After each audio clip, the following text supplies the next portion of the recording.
Hello students, आज का हमारा टॉपिक आ रहा है केमिस्ट्री से और केमिस्ट्री के बहुत ही बेसिक और प्रीवियस टॉपिक्स में से है एक topic that is matters.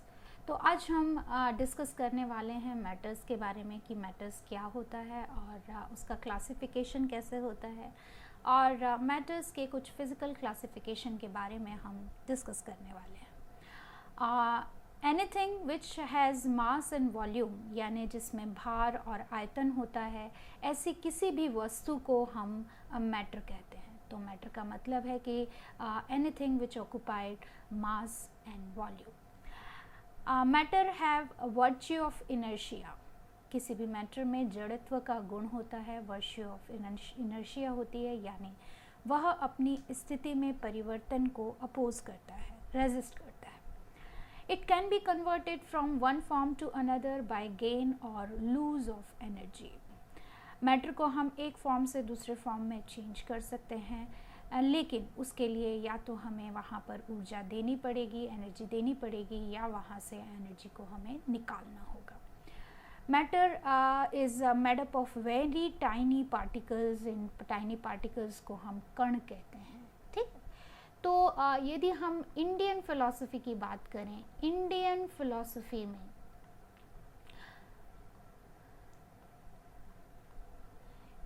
Philosophy में एक कॉन्सेप्ट आता है और वो हम सभी स्टडी करते हैं यहाँ पर इंडियन फिलॉसफी में। वो ये कि कोई भी वस्तु इस यूनिवर्स में जो बनी हुई है वो बनी हुई है पार्टिकल्स की, एक पूरी की पूरी एक पार्टिकल थ्योरी है। पार्टिकल थ्योरी है, पूरी की पूरी एक पार्टिकल थ्योरी है जो कि कणाद ऋषि ने दी थी। ठीक है, और इस पार्टिकल थ्योरी के अकॉर्डिंग यूनिवर्स में जितनी भी चीज़ें हैं वो 5 तत्वों से मिलकर बनी हुई हैं। इसे हम पंच तत्व कहते हैं, इन्हें हम बोलते हैं पंच तत्व। ठीक है, 5 तत्व इनको हम बोलते हैं। और ये 5 तत्व कौन कौन से होते हैं? ये 5 तत्व होते हैं अग्नि, वायु, पृथ्वी, आकाश और जल। ये 5 तत्व। और साइंस क्या कहता है? साइंस ये कहता है कि जो भी पदार्थ हैं वो सब टाइनी पार्टिकल्स से मिलकर के बने होते हैं। ये जो टाइनी पार्टिकल्स होते हैं बहुत ही सूक्ष्म होते हैं, बहुत ही छोटे होते हैं, जिन्हें हम अपनी आँख से नहीं देख सकते हैं। यदि हम इन पार्टिकल्स के कैरेक्टरिस्टिक्स की बात करें तो पार्टिकल्स के बीच में इंटरमॉलिक्यूलर स्पेस होता है। Particle have intermolecular space between them, यानी यदि हम इन पार्टिकल्स को कुछ सर्कल्स में डिनोट करें, इस तरह से हम इनको डिनोट करें, तो हम देखेंगे कि इनके बीच में कुछ रिक्त स्थान रह जाता है, कुछ स्पेस रह जाता है। इस स्पेस को ही हम बोलते हैं इंटरमॉलिक्यूलर स्पेस। इस स्पेस को ही हम बोलते हैं इंटरमॉलिक्यूलर स्पेस। तो एक चीज़ साफ है इस पॉइंट से कि जो पार्टिकल्स होते हैं उनके बीच में कुछ स्थान होता है जिसे हम इंटरमॉलिक्यूलर स्पेस कहते हैं। Particles are continuously moving. Particles गति करते रहते हैं। वो गति डिपेंड करती है कि पार्टिकल कैसा है। जैसे हम कहते हैं कि जो अवस्थाएं हैं मैटर की वो होती हैं सॉलिड, लिक्विड और गैस। तो हम जानते हैं कि सॉलिड में जो पार्टिकल्स हैं उनका मूवमेंट बहुत ही रेस्ट्रिक्टेड होता है, बहुत ही कम होता है। लिक्विड में बहुत ज़्यादा होता है, कंपैरेटिवली सॉलिड के पर ज़्यादा नहीं होता। और गैसेस में जो है वो काइनेटिक एनर्जी बहुत ज़्यादा होती है, कंटिन्यूसली मूवमेंट बहुत ज़्यादा होता है। और क्योंकि ये कंटिन्यूसली मूविंग होते हैं इसलिए इनमें एक तरह की एनर्जी होती है। इस एनर्जी को हम काइनेटिक एनर्जी कहते हैं, हिंदी में इसको हम गतिक ऊर्जा कहते हैं।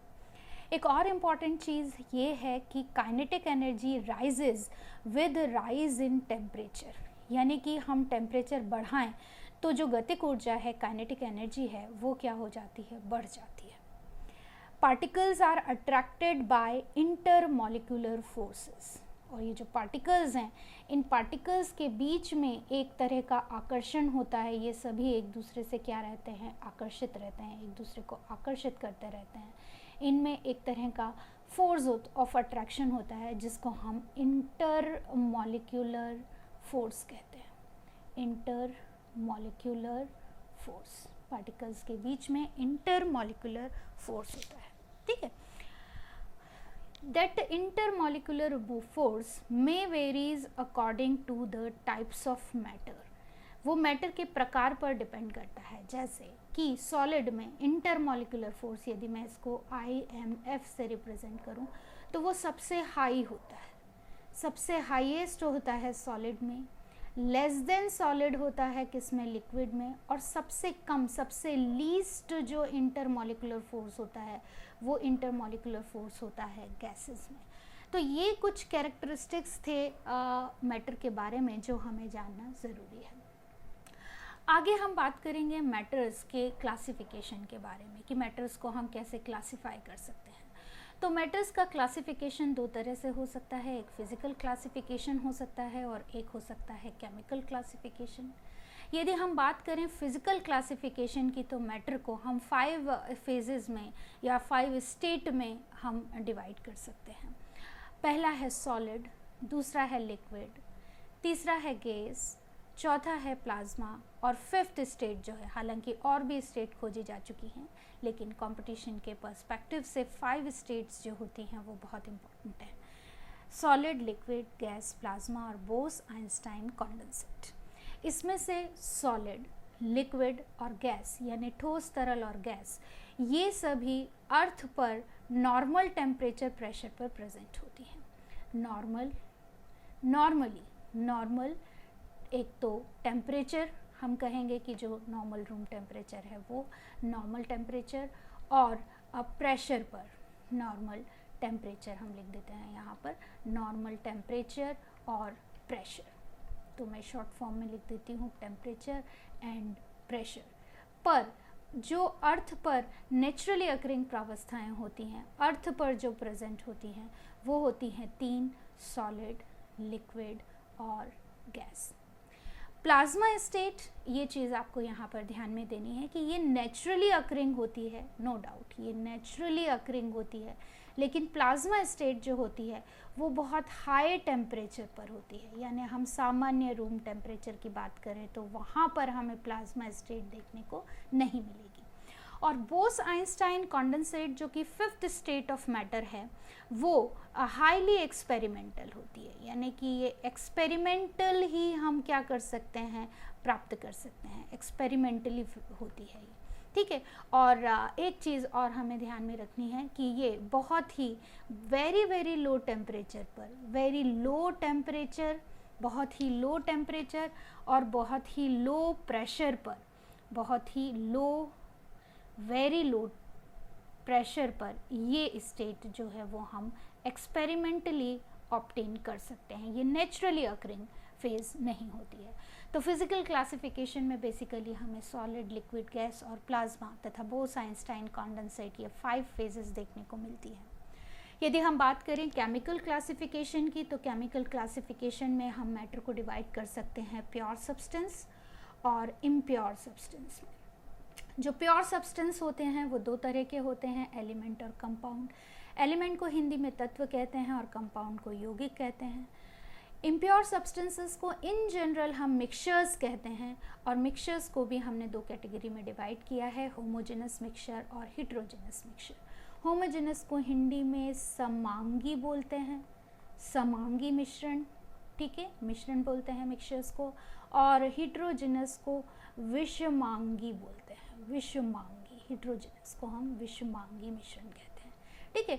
तो ये एक क्लासिफिकेशन ऑफ मैटर है जो हम स्टडी कर सकते हैं, और कई बार इस फ्लो चार्ट से ही क्वेश्चंस पूछे जा सकते हैं, जैसे कि नेचुरली अकरिंग कितनी फेजेस होती हैं, तो नेचुरली अकरिंग 4 फेजेस होती हैं, ठीक है। टोटल यदि पूछा जाए तो 4 फेजेस, एक क्वेश्चन यहाँ पर बना दिया जाता है कि प्राकृतिक रूप से जो मैटर है, द्रव्य है, उसकी कितनी अवस्थाएं होती हैं, तो उसकी 4 अवस्थाएं होती हैं, सॉलिड, लिक्विड, गैस और प्लाज्मा।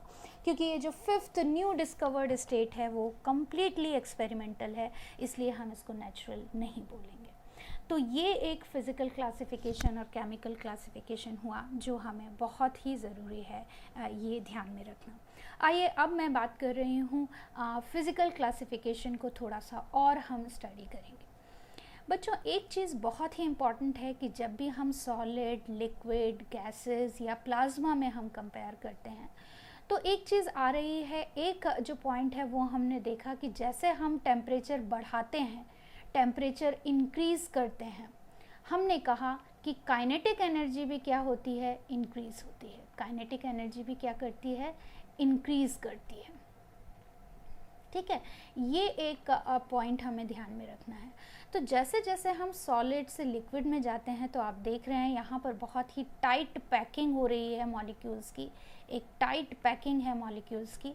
और यदि हम इसको टेम्परेचर दें, एनर्जी दें और टेम्परेचर दें तो ये जो मॉलिक्यूल्स हैं उनकी काइनेटिक एनर्जी बढ़ जाएगी और उनके बीच में कुछ गैप बन जाएगा, उनके बीच में कुछ गैप आ जाएगा। ठीक है, और जैसे ही ये मॉलिक्यूल्स थोड़ा सा और पैकिंग इनकी क्या होगी, लूज़ होगी, ये किस में कन्वर्ट हो जाएंगे, लिक्विड में कन्वर्ट हो जाएंगे। यदि और टेम्परेचर हम बढ़ाएं, देखिए यहाँ पर एक रेड बार बनाया हुआ है, यहाँ 2 रेड बार बनाए हुए हैं, इसका मतलब है टेम्परेचर बढ़ाते जा रहे हैं, काइनेटिक एनर्जी को भी हम क्या कर रहे हैं, बढ़ाते जा रहे हैं।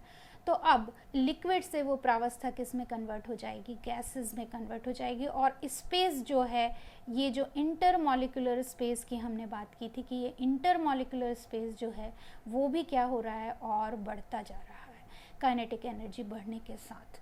प्लाज्मा स्टेट क्या होती है, प्लाज्मा स्टेट एक अलहदा ही स्टेट होती है जिसमें कि बहुत हाई टेम्परेचर पर, अभी हमने कहा कि हाई टेम्परेचर पर ही ये स्टेट हम क्या कर सकते हैं, ऑब्टेन कर सकते हैं, बहुत ही हाई टेम्परेचर पर। ठीक है, इस स्टेट को क्या कर सकते हैं, हम ऑब्टेन कर सकते हैं। तो हाई टेम्परेचर पर होता ये है कि जो मैटर होता है वो एटमिक फॉर्म में ना रह करके, यानी हमें पता है कि एटम्स होते हैं और उनके चारों तरफ इलेक्ट्रॉन्स चक्कर लगाते रहते हैं। ये एक स्ट्रक्चर हम जूनियर क्लासेस में स्टडी करते हुए आ रहे हैं एटम का। ये स्ट्रक्चर सस्टेन नहीं करता है। एटम क्या हो जाता है, एटम हाईली एक्साइटेड न्यूक्लियाई और इलेक्ट्रॉन्स में टूट जाता है। तो यहाँ पर हमें फ्री इलेक्ट्रॉन्स मिलते हैं, फ्री इलेक्ट्रॉन्स वाली फेज़ है ये, फ्री इलेक्ट्रॉन्स यहाँ पर मिलते हैं हमें, और साथ में हमें कुछ पॉजिटिवली चार्ज न्यूक्लियाई मिलते हैं। ठीक है, तो ये जैसे जैसे हम टेम्परेचर बढ़ाते जाएंगे वैसे वैसे अवस्था में परिवर्तन होता जाएगा, क्योंकि काइनेटिक एनर्जी में भी परिवर्तन हो रहा है। आइए थोड़ा सा और डिस्कस करते हैं मैटर के बारे में कि काइनेटिक थ्योरी कैसे मैटर को एक्सप्लेन करने में हेल्प करती है। तो ये जो काइनेटिक थ्योरी ऑफ मैटर है, this is used to classify anything into one of the 4 state of matter. यानी इसके आधार पर हम जो मैटर है उसकी 4 अवस्थाओं के बारे में हम डिस्कस कर सकते हैं। जैसे जैसे अभी मैंने आपको कहा कि जैसे जैसे हम एनर्जी बढ़ाते जाते हैं, जैसे जैसे एनर्जी में इंक्रीज़ होता जाता है, वैसे वैसे जो अवस्थाएं हैं वो परिवर्तित होती जाती हैं। सॉलिड की यदि हम बात करें तो यहाँ पर आपको क्लियरली दिखाई दे रहा है कि सॉलिड में बहुत ही टाइट पैकिंग हो रही है, इंटरमॉलिक्यूलर स्पेस बहुत ही कम है। In solid, the molecules that make up a solid are arranged in regular repeating pattern। तो यहाँ पर देखिए बहुत ही सिस्टमेटिक अरेंजमेंट आपको एटम्स का दिखाई दे रहा है। They are held firmly in place but can vibrate within a limited area। ऐसा नहीं होता है कि सॉलिड की काइनेटिक एनर्जी नहीं होती है, सॉलिड के मॉलिक्यूल में भी काइनेटिक एनर्जी होती है, लेकिन वो अपनी जगह को छोड़ करके नहीं जा सकते हैं, वो अपनी जगह पर ही to and fro movement show करते हैं, यानी आगे पीछे क्या कर सकते हैं, मूवमेंट कर सकते हैं। तो they show very restricted movement, यहाँ पर within the limited area ही वो क्या कर पाते हैं, वाइब्रेट कर पाते हैं, यानी बहुत ही लीस्ट काइनेटिक एनर्जी होती है। यदि हम लिक्विड की बात करें तो आप देख पा रहे हैं कि यहाँ पर जो लिक्विड के एटम्स हैं उनके बीच में इंटरमॉलिक्यूलर स्पेस बढ़ गया है और जो रेगुलर पैटर्न था वो डिस्टर्ब हो गया है। अब कोई ख़ास पैटर्न यहाँ पर आपको दिखाई नहीं दे रहा है, कोई रेगुलर पैटर्न आपको दिखाई नहीं दे रहा है। The molecules that make up a liquid flow easily around one another, क्योंकि उनकी काइनेटिक एनर्जी इतनी ज़्यादा है कि एक दूसरे के ऊपर वो स्लाइड कर सकते हैं। they are kept from flying apart by attractive forces between them. अब उनके बीच में जो काइनेटिक एनर्जी है वो बहुत ज़्यादा बढ़ गई है और जो फोर्स ऑफ अट्रैक्शन है वो थोड़ा कम हो गया है, लेकिन फोर्स ऑफ अट्रैक्शन अभी भी इतना है कि वो एक दूसरे के पास ही रहेंगे, एक दूसरे के ऊपर ही स्लाइड करते रहेंगे, वो वहाँ से कहीं छूट करके नहीं जा सकते हैं।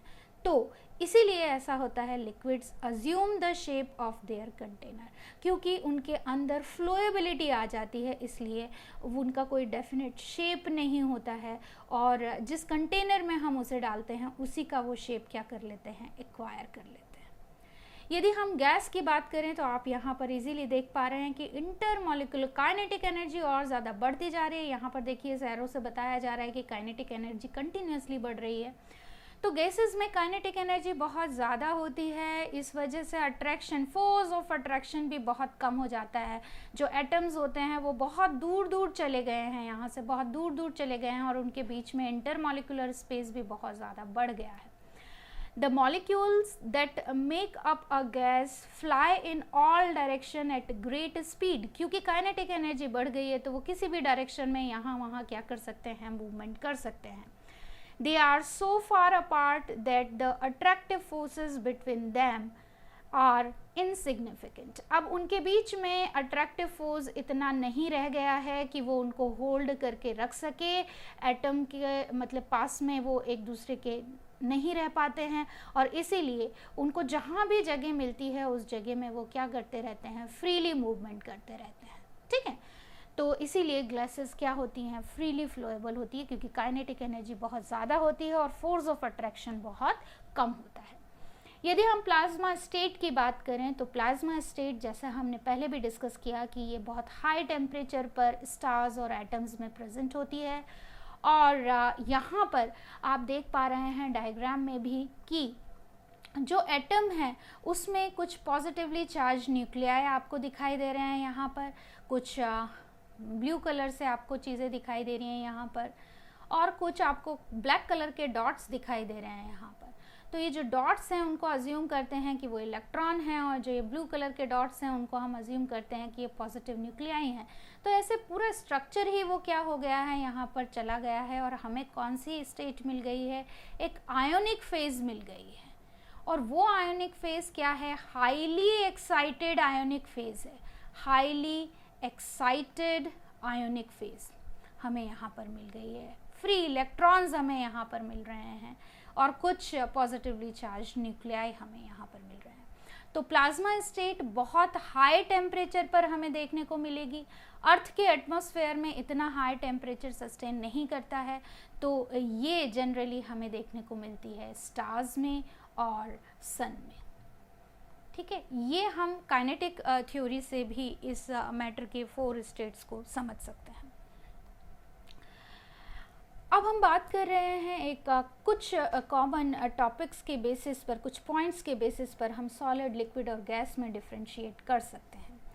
सबसे पहले मैं नीचे से आपको स्टार्ट करना चाहूँगी कि ये वाला जो है पॉइंट, ये मैं आपको शो करना चाहती हूँ। यहाँ पर देखिए कि बहुत ही टाइट पैकिंग हो रही है मॉलिक्यूल्स की और इंटरमॉलिक्यूलर स्पेस बहुत ही कम है। लिक्विड में इंटरमॉलिक्यूलर वाइट स्पेस आपको यहाँ पर दिखाई दे रहा है, यानी लिक्विड में ये जो स्पेस है वो थोड़ा बढ़ गया है एज़ कम्पेयर टू सॉलिड। और गैसेस की हम बात करें तो इंटरमॉलिक्यूलर स्पेस बहुत ज़्यादा है, फोर्स ऑफ अट्रैक्शन बहुत कम है। तो कुछ इस तरह से हम इसको समझ सकते हैं।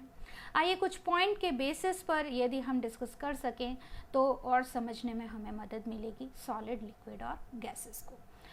यदि हम वॉल्यूम की बात करें तो सॉलिड का फिक्स वॉल्यूम होता है, लिक्विड का भी फिक्स वॉल्यूम होता है और गैसेस का फिक्स वॉल्यूम नहीं होता है। गैसेस का फिक्स वॉल्यूम क्यों नहीं होता है? क्योंकि उनमें इंटरमॉलिक्यूलर स्पेस, आप बोल सकते हैं कि इंटरमॉलिक्यूलर स्पेस बहुत ज़्यादा होता है। मैक्सिमम इंटरमॉलिक्यूलर स्पेस इन तीनों प्रावस्थाओं में सबसे ज़्यादा, इन तीनों स्टेट्स में सबसे ज़्यादा जो इंटरमॉलिक्यूलर स्पेस है वो गैसेस में प्रेजेंट होता है। तो वो पास पास आने के चांसेस ज़्यादा हो जाते हैं, इसलिए उनका फिक्स वॉल्यूम नहीं होता है। दूसरा गुण यदि हम देखें शेप, तो सॉलिड का फिक्स्ड डेफिनेट शेप होता है, ठीक है। सॉलिड, कोई भी सॉलिड वस्तु है उसका एक फिक्स शेप होगा और वो फिक्स शेप जो रहेगा वो मेंटेन्ड रहेगा। लिक्विड्स जो होते हैं they have no fixed definite shape, takes the shape of the container. जैसे हमने कहा कि ये क्या कर सकते हैं, मॉलिक्यूल्स यहाँ पर एक दूसरे के ऊपर स्लाइड ओवर ईच अदर। और काइनेटिक एनर्जी भी क्या हो गई है, काइनेटिक एनर्जी भी थोड़ी सी बढ़ गई है एज कंपेयर टू सॉलिड। इस वजह से यहाँ पर इनका कोई डेफिनेट शेप नहीं होता, जिस कंटेनर में हम डालेंगे उसी कंटेनर का शेप एक्वायर कर लेंगे। गैसेस की हम बात करें तो इनका भी कोई फिक्स डेफिनेट शेप नहीं होता है, they have no fix definite shape, spread out to the occupy the entire available space. जितना भी स्पेस उनको मिलेगा वहाँ पर, यदि छोटा कंटेनर है तो वो छोटे कंटेनर में आ जाएंगी, बड़ा कंटेनर है तो वो एवरी पॉसिबल स्पेस को क्या कर लेंगी, एक्वायर कर लेंगी। तो उनका कोई फिक्स डेफिनेट शेप नहीं होता है, ना तो डेफिनेट वॉल्यूम होता है ना ही डेफिनेट शेप होता है। Third characteristics that is intermolecular space, Hindi में इसको हम अंतर आणविक बल कहते हैं, स्थान कहते हैं, अंतराण्विक स्थान। सबसे कम होता है सॉलिड में, सॉलिड से ज़्यादा होता है, ठीक है, किस में, गैस लिक्विड में।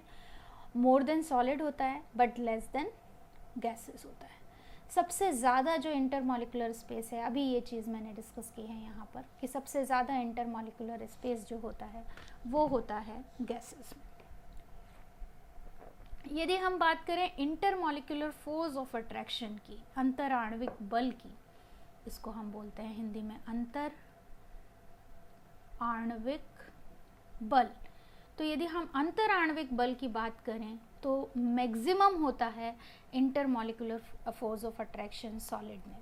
इंटरमॉलिक्यूलर फोर्स ऑफ अट्रैक्शन कम होता है सॉलिड के बजाय लिक्विड्स में, और सबसे कम लीस्ट जिसे हम कहें लीस्ट इंटरमॉलिक्यूलर फोर्स अंतराण्विक बल जो प्रेजेंट होता है वो होता है गैसेस में। यदि हम बात करें मूवमेंट ऑफ मॉलिक्यूल्स की, तो molecules move about their mean position. मैंने क्या कहा, इतनी टाइट पैकिंग है कि यहाँ पर कहीं मूवमेंट के लिए जगह ही नहीं है।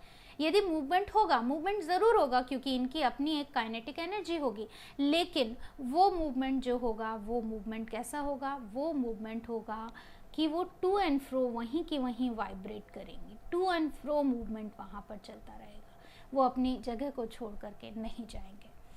मॉलिक्यूल्स कंटिन्यूसली मूव अपार्ट और स्लाइड ओवर ईच अदर, एक दूसरे के ऊपर वो क्या कर सकते हैं, स्लाइड कर सकते हैं, इसीलिए लिक्विड्स जो हैं वो फ्लोएबल होते हैं।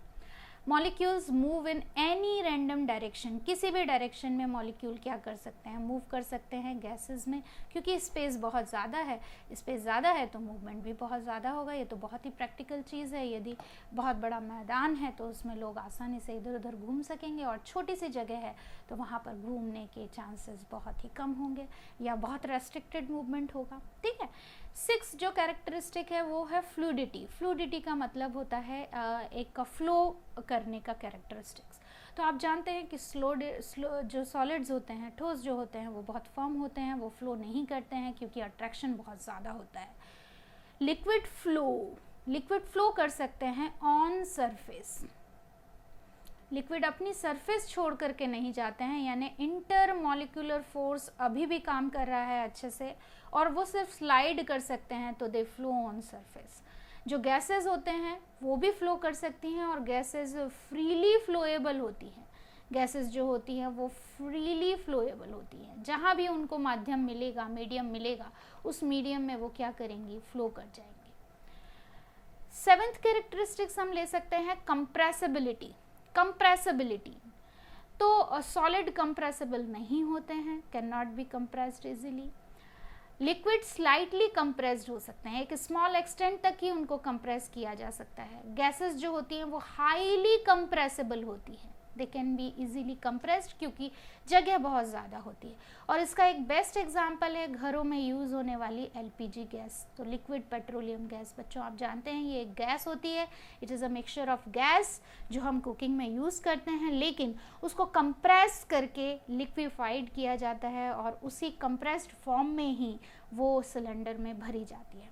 जैसे ही हम रेगुलेटर को, नोब को खोलते हैं, वहाँ से प्रेशर रिलीज़ होता है और वो लिक्विड से किस में कन्वर्ट हो जाती है, ग्रे गैस में कन्वर्ट हो जाती है। तो ये कंप्रेसिबिलिटी ऑफ गैस पर डिपेंड करता है। अनदर जो कैरेक्टरिस्टिक है वो है डिफ्यूज़न, जिसको हिंदी में हम विसरण बोलते हैं। ठीक है, विसरण ये एक महत्वपूर्ण कैरेक्टरिस्टिक होता है। सॉलिड डिफ्यूजिबल नहीं होते हैं, उनमें डिफ्यूजिबिलिटी नहीं होती। इसको हम इस तरह से समझेंगे कि कोई भी सॉलिड रखा है उसमें से एटम निकल करके भागेंगे नहीं, वो मिक्स नहीं होंगे कहीं।